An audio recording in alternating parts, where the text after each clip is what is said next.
Please note that the information on Retire Vivid referenced in this video is accurate as of February 14th, 2025. Changes to laws and regulations may make portions of this segment outdated and no longer relevant. Information presented is for educational purposes only and is not intended to provide investment, tax, or legal advice. Please see our full disclosure at the end of this video.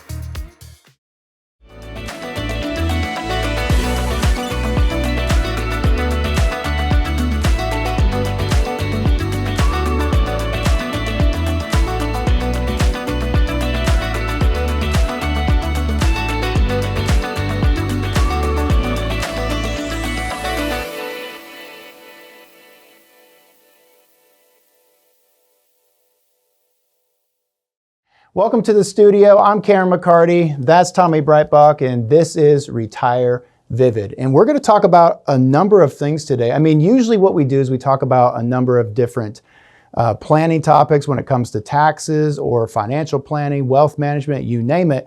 Today, we're going to talk about the full scale of things from a macro look when it comes to financial planning. And so this is getting you retirement ready. You know, we have about 4 steps that we tend to go through. We'll go through them in this episode, but we have a define, establish, prosper, and aspire. So we start from what do you want retirement to look like? How do we get there? And then where do you want to end up kind of when it's said and done? When it's all said and done. Yeah, just putting all of those pieces together. Well, it's all about reaching your goals. I mean, that's ultimately what it is. And so when we talk about our process, if you would, I mean, when we talk about define, what are we defining? Right? I mean, you've worked at your employer for all these years. What does retirement look like? Because when you retire from something, you need to retire to something, right? You mentioned, you know, a lot of years. A lot of people have been in the workforce for 30, 40 years. Hopefully there is that goal in mind, retirement. What do you want it to look like? You know, hopefully you have time for hobbies or friends or grandkids, yep, whatever you want to do, vacations, but hopefully you have that goal in mind where you want to get to. Well, you know, the one thing that we see though is it's such a mental roadblock sometimes for people where they're so used to that paycheck coming in and now they're going, I'm going to walk away from this. I mean, we've seen it where it's just a mental, where people can get emotional about it because they're going, you know, because again, the one of the number one fears of retirees is running out of money. Right. And, you know, through the planning process, hopefully you can get that confidence that the income you want or need is going to be there for you through your retirement. But yes, it is very much a mental hurdle to take that. You know, we typically see in that first 1 to 3 months after retirement that sometimes the clouds clear and, you know, they feel much better. But it is very much a mental obstacle to go from working, transitioning to the retirement phase. Well, we can help people retire, but what you do after retirement, I really can't help there, right? But there are common planning topics that we focus on: retirement planning, investment planning, bank credit management, education. And, you know, that's such a big piece of our job. I mean, you know, it's that heart of a teacher, where you're trying to educate people, help them understand what it looks like and simplify it for them. But we also want to talk about tax planning, estate planning. There's so many different things. And so that's why we start with define. But before we move into it, Tommy, that's why we feel it's so important that you surround yourself with a team, right? You and I talk about this all the time. I mean, how many times do we see it where people go to their tax professional, a whole separate office, you maybe see them once a year, they help you with your taxes, that's really about it, you pay your fee and then you leave. Then you go to a whole nother office, which is your financial advisor, helping you with your investments or maybe your retirement plan. Mind you, they aren't talking to each other, and then you leave, and then you go to an estate planning attorney to get a will, trust, power of attorney. But I mean, so many times these professionals don't talk, and that's one thing we do here. We collaborate as a team because, I mean, we can't be everything to everybody. No, and it's all of these items are, to an extent, individual decisions or individual things you have to decide. How you invest your accounts, when you claim Social Security, what you want your estate plan to look like, you know, are you prioritizing taxes? All these things are individual decisions, but it's important to put everything together and make sure it's all working for you. That's right. That's right. Well, so now that we've talked about define, I mean, in terms of what we're trying to accomplish, right? Let's move on to establish. And establish is that retirement plan. There's 2 things we focus on here. Number 1, health insurance. I'm not moving an inch until we have some form of healthcare plan, because what age is Medicare? 65. What are we going to do to bridge ourselves to age 65? Once we're on Medicare, we're sailing off in the sunset. Once we have health insurance taken care of, Tommy, we then move on to income, because what do we want to do? Maintain your standard of living. Making an assumption here, but I don't think most people are looking to retire and not do what they want. And so it's important to be realistic with your budget, define how much you want to spend, what you think you're going to do, and then on the back end, look at putting an income plan together to get to your goals. Let's talk about this real quick, because we like giving a lot of good examples for our viewers when it comes to income planning, because again, that's such a huge piece. And so I want to give everybody an example here. Here we got two investors, okay? So we'll just call them investor one and investor two. And they both have a starting balance of $1 million, and they're withdrawing, each of them, $50,000 a year, and also increasing withdrawals of 2% annually, because again, we want to keep up with inflation. But Tommy, take a look at this. So investor one, what they did was they experienced a negative 15% return over the first 2 years, and then you can see what happened moving forward there, where investor two experiences a 15% decline during the 10th and 11th year. But again, it just shows you when you start taking money out of these plans. Two items that we would like to highlight there. And the first one being a bucket approach. So we talk about having some liquid cash or savings set aside to dip into should investments experience that early drawdown. Sequence of returns is very important.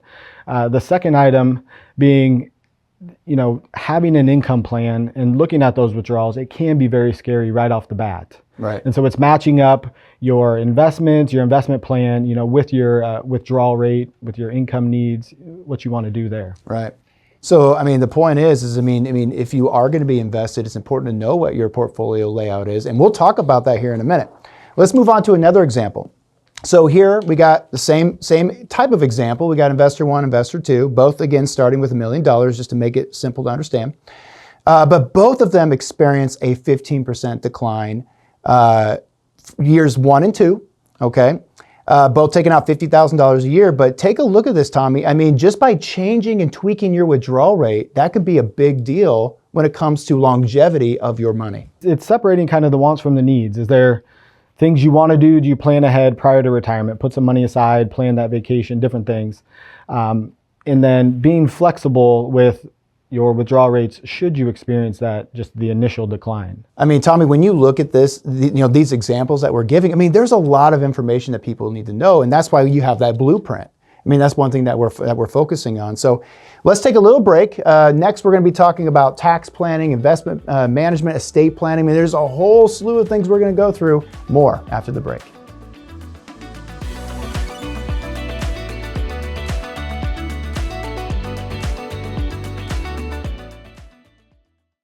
Retirement planning can come with more questions than answers.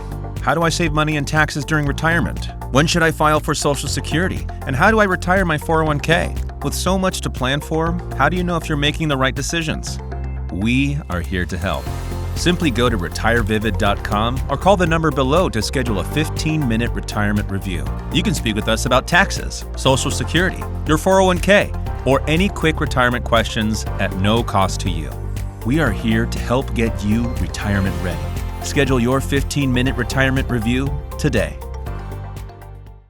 Okay, welcome back to Retire Vivid. So we're talking about getting retirement ready. We have a process that we're going through with you that we do with our clients.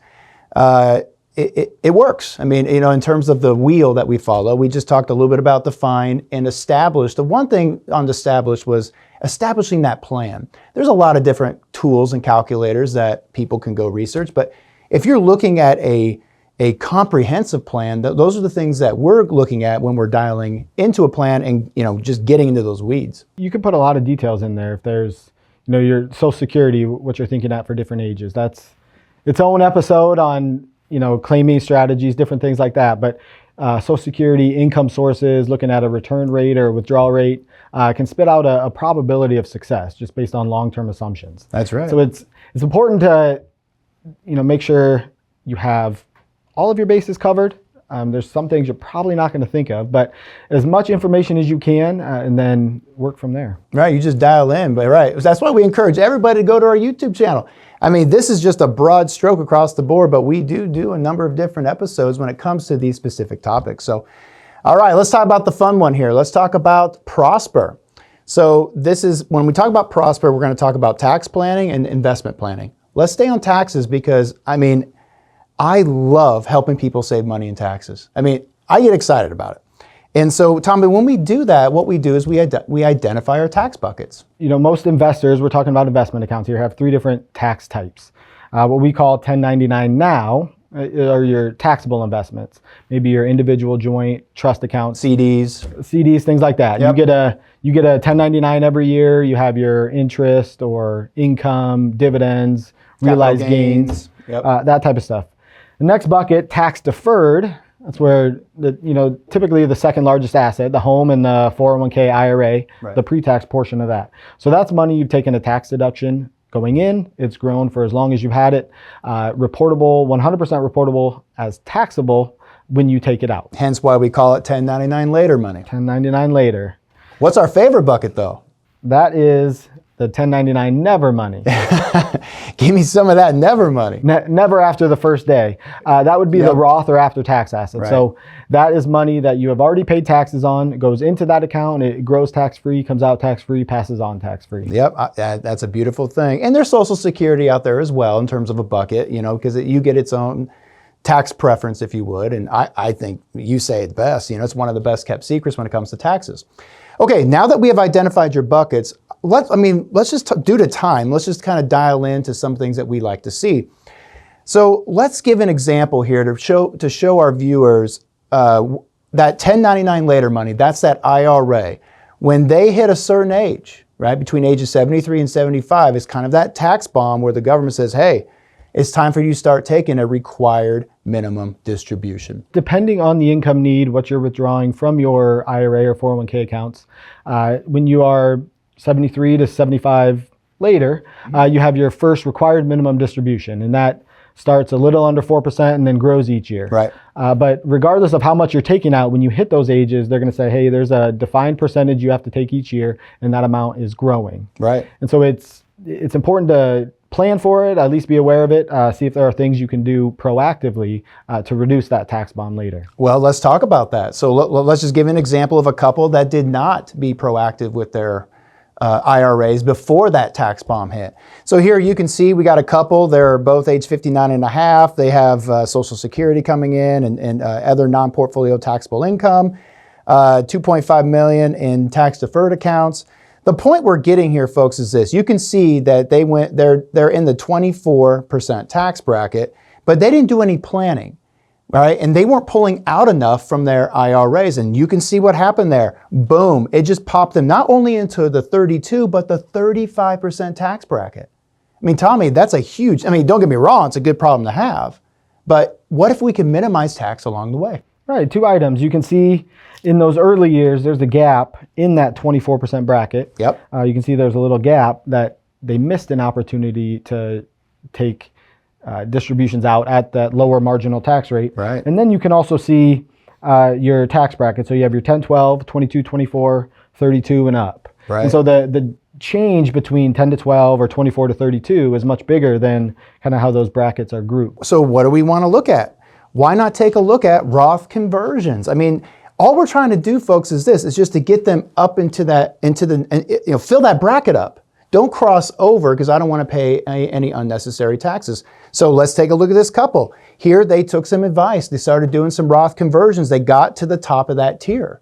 And look what we just did. We helped diffuse that RMD over a period of time. But a lot of people just unfortunately aren't doing this type of stuff. It is what it is, I guess. Yeah, it's important. When you're looking at those RMDs, they are going to happen. Right. They're coming. You have an option to take it as income, reinvest it into that 1099 now bucket, the non-qualified accounts. You can do QCDs to diffuse some of that tax bomb.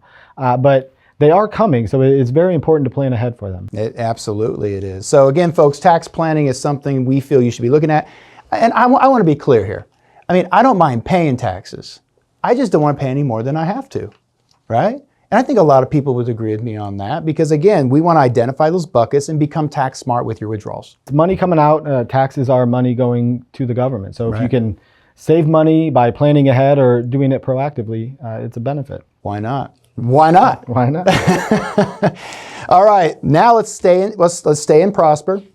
Let's talk about investment planning.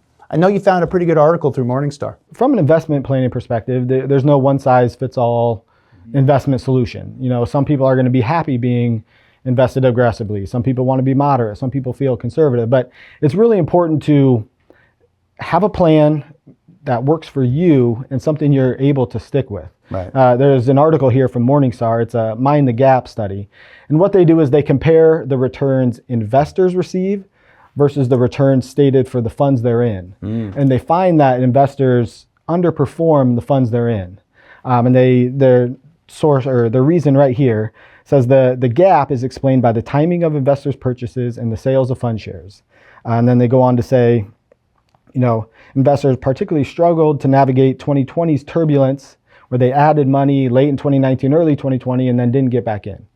So it just highlights the importance of something you can stick with, because removing that emotional decision to either chase something that's working or just be done when the market's down too far. Right. A lot of times when, you know, somebody feels they've had enough, it's somewhere near the bottom and they don't allow their assets to come back. It's easy to sell. It's hard to know when to buy. It is. I mean, people have that emotional attachment to money, which I get. I mean, you worked hard for it.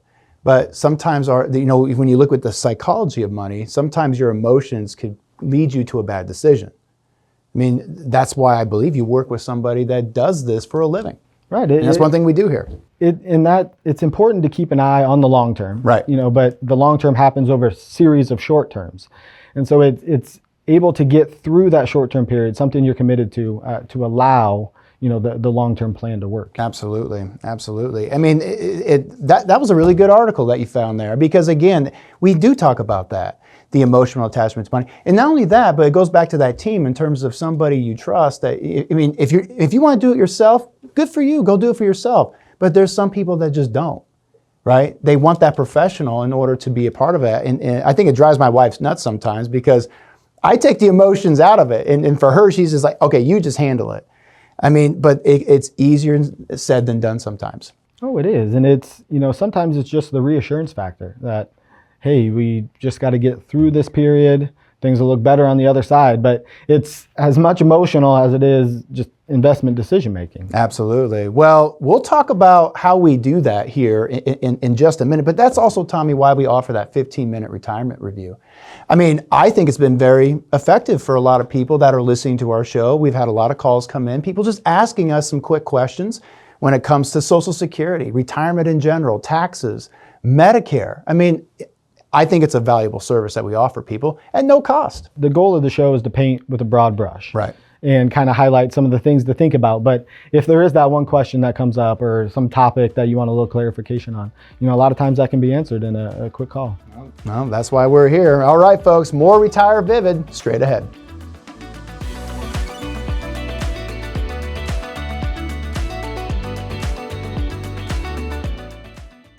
All I can say is I look like new money, and the only thing I know is true. I owe it to you, you. I owe it to you, you. I owe it to you, you. I owe it to you. You shine like a ray from the sun. There's something people look for but never can find. All right, welcome back. So we're on investment planning as part of our process when it comes to retirement planning. And so how do we do it, right? How do we do it? Well, there's four powerful words in our industry that we like to say. It's, what's your risk number? What does that mean? I mean, think about it, Tommy. I mean, you know, when we open accounts for clients when it comes to investment management, there's a risk tolerance questionnaire. We got to do that, right? Because we got to know that stuff. But one thing it doesn't factor in is that emotional attachment to money, right? And so that's where this risk number comes in. Yeah, and you know, a lot of times the risk is broken down to your ability and your willingness. Ability, Well said. That was good. ability Yep. is your financial situation. We had the example of being able to reduce your withdrawal rate. Does that, the financial picture, what's your income need? How do your investments play into that? Do you need a low withdrawal rate?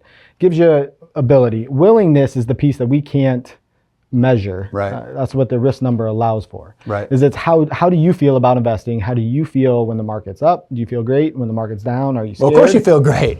You always feel great. You won't feel good when it turns on you, though. But does the great feel better than the down? Right. And so, Right. it kind of trying to assess a willingness so that mistakes are not made, when the market's down, when Right. the market's too high. Right. And again, a lot of people have different risk numbers. And so what am I talking about here? I'm talking about a speed sign, right? So look at it as a speed sign where the faster you go, the more aggressive you are, because you might have somebody who's aggressive and maybe the risk number doesn't line up, or maybe somebody conservative, or maybe somebody in between, somebody that's moderate stance. So let me give you an example. Let's just say that, we have a couple, and let's just say their risk number is at a 40. But we find out that their portfolio risk number is at a 70. Well, they'll really be happy when the market's up, but they won't be happy when the market's down. Let's flip it. Let's say that they have a risk number of 70 and their portfolio is at a 40. Well, no wonder they're not happy, because it's not getting up there with them. By aligning these two together, you're really setting the stage of setting expectations, because that's what we want, right? Of what you can expect on good markets versus down markets. Hopefully eliminating or minimizing some of those mistakes. You rarely run into somebody that says, I made too much money. But That's true. it's much easier to find somebody that said, I lost too much money. Yeah. And if you lose too much money and you decide you're done, you don't allow the portfolio time to come back. And so Right. it's trying to eliminate or minimize some of those mistakes with your investment allocation. Well, again, that's all part of the plan. But if you notice something, when we talk about the planning process, we don't even talk about the investments yet. How can I know how to invest your money if I don't even know when you're going to take Social Security, or when you're going to retire, or what health insurance looks like? Money is a means to get us somewhere, right? That's what it is. My dad calls it oxygen, right? Meaning, it feels good when that tank is full, but when you start seeing it getting hurt or coming down, no different than a bank account, it feels like you're on life support. Right, and there's a lot of decisions to make as you near and enter retirement. And so sitting down with somebody, hopefully you can get most or all of those answered, and just put a plan together that you feel good about. Well, and that's when you look at all the different portfolios you have, making sure they're allocated the way you want it. I mean, there's a whole slew of stuff that we need to do there. But because of time, let's keep moving. The last one is Aspire, and this is making sure you have an estate plan. I mean, Tommy, there's wills versus trusts and power of attorneys. Again, we want our clients to get those documents. It's that voice when you're no longer here to make the decisions for your accounts. Right. Hopefully you've saved up money and you would like it to go where you want it to go. Right. And so that gets into the will versus trust-based estate plans. Right.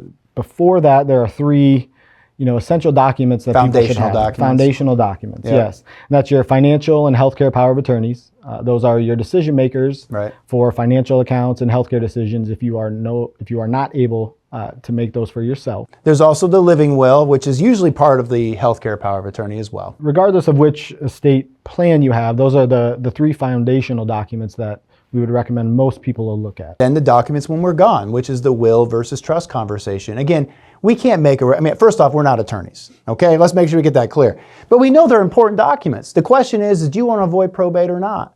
Do you want to avoid the courts or not? And if you do choose a trust, is it a fully funded trust? Do you have real estate? I mean, there's a lot of questions when it comes to these documents, and I can't just put a blanket across the board saying, yep, a trust is for you, everybody should get one. That's not true all the time. No, it's an evaluation of, if you're on the will-based route, that's going through the probate method, the court system, you lose a little privacy, it can take a little longer, and depending on the size of the estate, can be a little bit more expensive. It can be. Compared to a trust where it's a little bit more private method, can, a lot of times be resolved quicker. And on the back end, the trust administration process can save money compared to probate. Absolutely. And so again, that's why we have that team. We just talked about it. We all collaborate as one. And the last one is a big one, a tough conversation, and that's asset protection from long-term care costs. That's a whole nother episode. It's not getting any better, right, when it comes to long-term care, home health care, adult day care, nursing home, memory care. I mean, it's getting pricey. I mean, if there's anything that feels like it's keeping up with inflation, Tommy, it's that. You know, it's unfortunate that you're seeing, you know, instances of that happening more often. Right. So it's something to plan for and not ignore. Well said. Well said. Well said. Well, I tell you, this was a good episode today. This was a lot of fun. You know, I'm gonna finish with a quote here. You're gonna finish with a quote? Okay, what do you got? President Eisenhower. He said, "Plans are useless, but planning is indispensable." You know, you're never going to get everything exactly right, but going through the process, thinking of what can go right, what can go wrong, all of the considerations involved with planning, you know, are very important. That was well said. Well, I think we'll end it on that, folks. So, hey, well, this is it. I mean, I wish we had more time, but unfortunately we don't. I want to thank you all for listening and also making this show possible. And remember, please set your DVR so you never, ever, ever miss an episode of Retire Vivid. We're helping you with your tax, your wealth, your financial well-being, helping you with those decisions that you're looking for during your retirement journey. Thanks again for watching us. We'll catch you next time right here on Retire Vivid.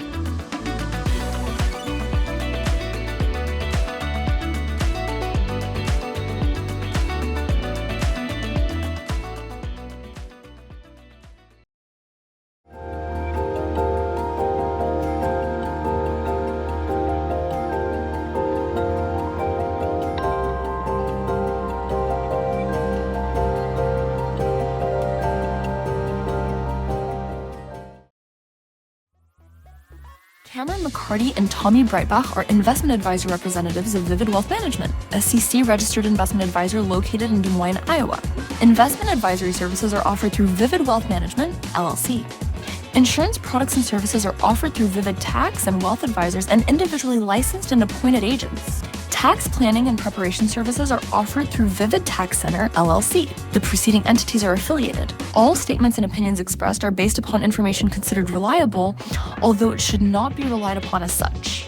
Information presented is for educational purposes only and does not intend to make an offer or solicitation for the sale or purchase of any specific securities, investments, or investment strategies. Case studies and examples presented are hypothetical and used to demonstrate a concept. These studies do not represent actual clients or results. Similar or even positive results cannot be guaranteed. None of the entities above are affiliated or endorsed by the Social Security Administration or any government agency.